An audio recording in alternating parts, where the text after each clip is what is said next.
السلام علیکم. ہیلو. السلام علیکم. وعلیکم السلام. بولو. خیریت؟ الحمدللہ. ہو گیا کھانا وغیرہ؟ الحمدللہ. ہوا نا تمہارا؟ ہاں میرا بھی ہو گیا. میں یہ بتا رہا تھا کہ وہاں بھی جی بولیے حضرت. ہاں دیوبندیوں کی جو کتاب ہے ہاں تقویۃ الایمان. میری آواز آ رہی صاحب؟ ہاں اب بھی آ رہی کلیئر. ہاں ان وہابی دیوبندی ہاں ان کے جو عالم ہے ہوں اس کا نام ہے اسماعیل دہلوی. ہاں ان جی کی ایک کتاب ہے. جی ہاں تو اس میں انہوں نے کیا کیا لکھا ہے ہاں تو وہی میں بتانے کی کوشش کر رہا تھا. جی بتائیے. تو میں کتاب کھول لیتا ہوں. ان کی کتاب جو ہے تقویۃ الایمان. اور ہوں ان کا جو قول ہے وہابیوں کا ہاں دونوں کا اہل حدیثوں کا اور ان کا دیوبندیوں کا. ہاں وہ لکھتے ہیں کہ اس کتاب کو گھر میں رکھنا عین اسلام ہے. ہاں سمجھ رہے ہیں؟ ہوں میں بتاتا ہوں کہ اس کتاب میں کیا کیا لکھا ہوا ہے. ہاں اس کتاب کے صفحہ نمبر 12 پر ہے لکھا ہوں ہے کہ اس بات میں اولیاء و انبیاء ہوں میں اور جن و شیاطین میں اور بھوت و پریت میں کچھ فرق نہیں. ہاں سمجھ رہے بات؟ اللہ کو. ہاں کہ انبیاء اولیاء بھوت شیاطین ان سب میں کچھ فرق نہیں. یعنی سب ہاں ایک جیسے ہے. اللہ اللہ نہیں. ہاں معاذ اللہ.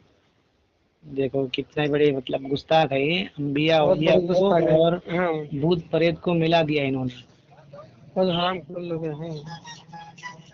قرآن فرماتا ہے نبی علیہ السلام رحمت للعالمین ہے.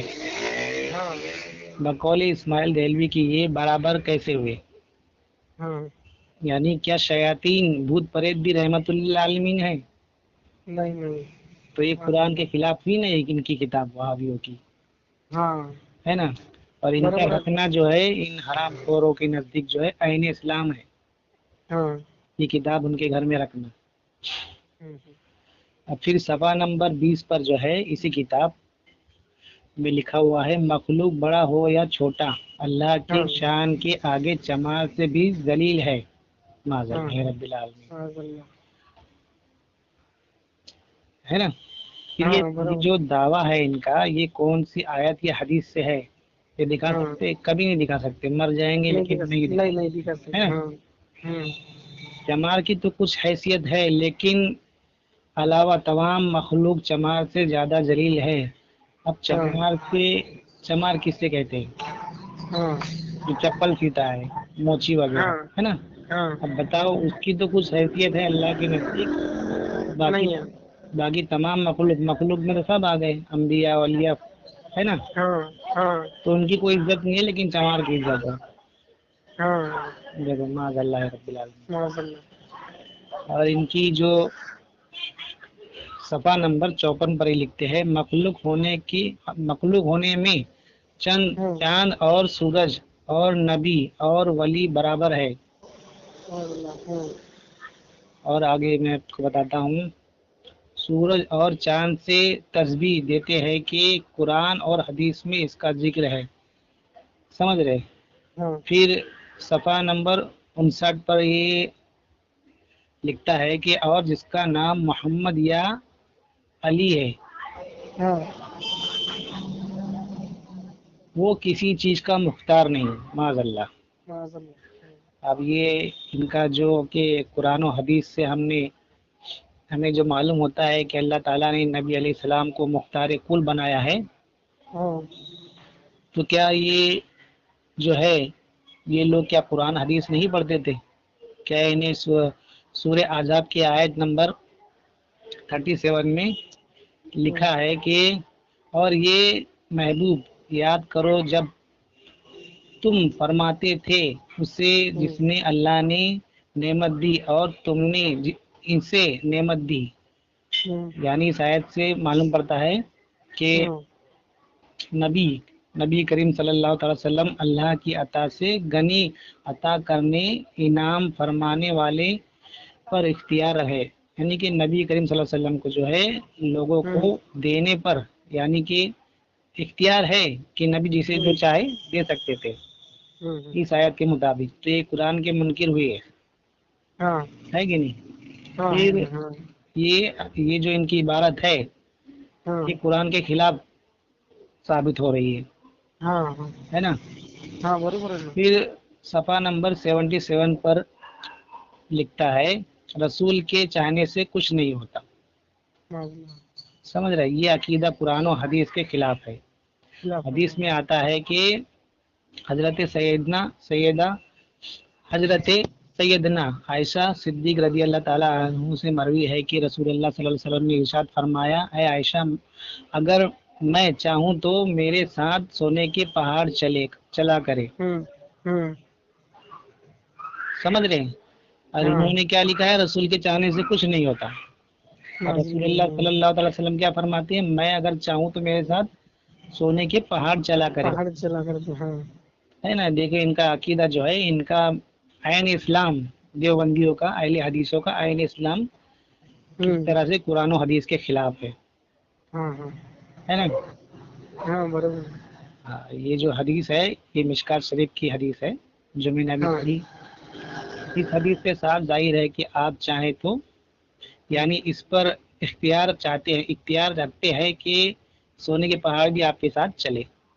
پھر صفحہ نمبر 80 پر ہے کہ یعنی انسان آپس میں سب بھائی ہیں، جو بڑا بزرگ ہے وہ بڑا بھائی ہے، اور جو اس سے بڑے ہیں اس پہ تنظیم کیجیے اور اس کی تعظیم کیجیے، اور مالک سب کا اللہ ہے، بندگی اس کی ہونی چاہیے۔ اس حدیث سے معلوم ہوا کہ اولیاء و انبیاء، امام زادے، پیر و شہید یعنی جتنے اللہ کے مقرر بندے ہیں وہ سب انسان ہی ہے اور بندے عاجز ہے اور ہمارے بھائی، مگر اللہ نے ان کو بڑائی دی، وہ بڑے ہیں، بڑے بھائی ہوئے، ہم کو ان کی فرما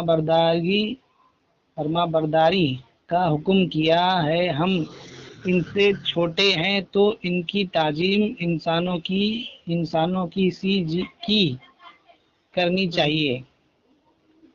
پھر فتویٰ الایمان کی صفحہ نمبر 81 پر ہے کہ اسماعیل دہلوی لکھتا ہے یعنی میں بھی ایک دن مر کر مٹی مل جاؤں۔ کس کے بارے میں لکھتا ہے؟ یہ نبی کریم صلی اللہ علیہ وسلم کے تعلق سے لکھتا ہے، معاذ اللہ رب العالمین۔ جبکہ ایسی کوئی حدیث یا ایسی کوئی آیت یہ وہاں بھی جو ہے دکھائی نہیں سکتے، نہ قرآن سے نہ حدیث سے یہ روایت کہیں ملتی ہی نہیں ہے۔ پھر صفحہ نمبر 84 پر لکھتا ہے کہ سارا کاروبار جہاں کا اللہ ہی کے چاہنے سے ہوتا ہے، رسول کے چاہنے سے کچھ نہیں ہوتا۔ قرآن و حدیث کے خلاف ہے یہ بھی۔ اب صحیح مسلم کی ایک حدیث ہے، حضرت رابعہ بن خواب اسلامی رضی اللہ تعالی عنہ کہتے ہیں کہ میں رات کو حضور صلی اللہ علیہ وسلم کی خدمت میں رہتا تھا، میں حضور کو وضو کے لیے پانی اور دیگر سامان ضرورت پیش کرتا تھا۔ حضور نبی کریم صلی اللہ علیہ وسلم فرمائے جو چاہو مانگ لو۔ میں نے عرض کیا حضور جنت مانگتا ہوں اور اس میں آپ کا ساتھ۔ حضور نبی کریم صلی اللہ علیہ وسلم فرمائے کہ اس کے علاوہ اور بھی کچھ مانگنا ہے؟ میں نے عرض کیا حضور یہی چاہیے۔ فرمایا زیادہ صدوں سے اپنے نفس کی اصلاح کر کے میری معاونت حمایت کرو۔ اس حدیث کی شرح میں حضرت ملا علی قاری رحمۃ اللہ علیہ مرکات جلد 2 میں لکھتے ہیں ترجمہ، اللہ نے آپ کو قوت عطا فرمائی ہے کہ آپ جو چاہے اللہ کے خزانے میں سے دے سکتے ہیں، اور یہ کتاب کا مصنف کیا لکھ رہا ہے کہ اللہ کے چاہنے سے ہاں ہوتا ہے، رسول کے چاہنے سے کچھ نہیں ہوتا. کچھ نہیں ہوتا. ہاں تو ایک حدیث کے خلاف دیا ان کا ایک قول. ہاں حدیث کے خلاف. ہاں تو یہ ایسی ہے، یہ بہت نیچ لوگ ہیں یہ دیوبندی اہل حدیث. تو یہ اللہ ان سے بچائے، امت جو ہے ان کے چکر میں نہ پڑے. آمین تو آمین. یہ بہت ہی نیچ لوگ ہیں، تو ان سے دور رہنا. اپنے دوست احباب کو بھی سمجھایا کرو کہ ان سے جی دور رہے. یہ تو ان کی خالی ایک ہی کتاب ہے، اور بہت ساری کتابیں ہیں جو ہاں انہوں نے بہت ساری غلاظت لکھی ہے، بکی ہے. انشاءاللہ پھر کبھی ٹائم ملا تو میں سمجھاؤں گا. ٹھیک ہے، انشاءاللہ ضرور. وقت دینے کے لیے بہت بہت شکریہ. السلام آپ کا علیکم. بھی شکریہ. وعلیکم السلام ورحمۃ اللہ وبرکاتہ.